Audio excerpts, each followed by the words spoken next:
Hi, this is Kit with Scrapbook Warehouse, and today we're going to make what I call a scaling card. As in, it could be really simple and fast to make if you have a lot of them to create, or it can be a little extra fancy with a bit of fuss put into it. So this is one version of the card. This is the sort of extra special card that I made with a bit of the glitter on it, but we're going to make a simpler one that you can do in just 20 minutes, super fast. I used the Lawn Fawn circle stitch dies as well as a couple different dies from Penny Black. All of these will be listed for you to pick up if you like, if you don't have them already in your collection. I also used this snow embossing folder. We have so many embossing folders in our collections. We don't use them enough, and so I'm going to use this one today. I'm going to take my card base, and for this one, I'm going to center my die cut. On the more elaborate one, I put it off to the side to make room for all the extra bits of leaf. So as you can see, the stitch circle gives it a beautiful look, and then I'm going to put it in the embossing folder. Now take care not to press the white cardstock right down at the bottom of the embossing folder, because it'll give you a hard line with no snow on it. You want to kind of cut off the design a little bit. So once you run that through your Big Shot, then it's going to have a beautiful embossed look on it, and we're almost ready to do the end of it. So you're going to flip it around and emboss the top as well, but only part of the way, and just line it up so that it looks nice. So, and when you run it through the Big Shot, don't run it through the whole area. You'll end up flattening out all your snow, sadly.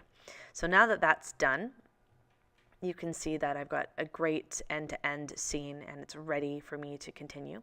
If you wanted to fuss a little bit more, I'm going to show you a quick technique with your stickles, because again, it's one of the things that we have so many of because it's a quick, easy grab product in store. We all have a ton of these, so we don't use them enough, and I was pretty excited to try this. It gives the snow a really 3D look because we're only going to put it on in one direction.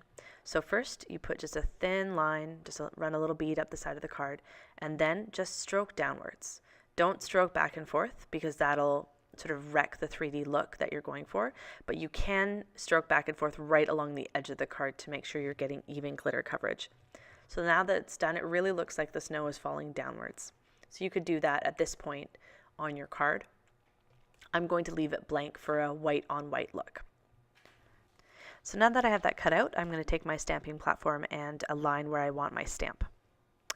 I just put a couple magnets on because I'm actually going to be pulling off the top piece in a moment when I stamp.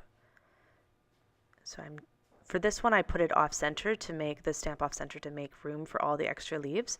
But on the simpler card, I'm just centering everything because I'm going to make a wreath around it. So then you take VersaFine ink like I did here, and go ahead and ink up your stamp. It doesn't take a lot of pressure as I'm learning, so just one quick stamp and off it comes off the tool. So I'm going to use the pop-up foam for this to give it really a 3D look, especially because it's white on white. You want those shadows to play. So you measure one side and then use that to cut your foam tape twice, so you're not having to measure twice. Do that the same with the long sides. For this centered one, it was fairly simple to do, but on the off-center one, I had to use the little mini foam squares because the side piece where I've cut out with my die is too thin for the wider tape, and I didn't want to fuss with having to split my tape.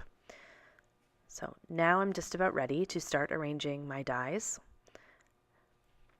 For the more fancy one, I used the big die as well as a bunch of the smaller dies to really build up that look of winter foliage.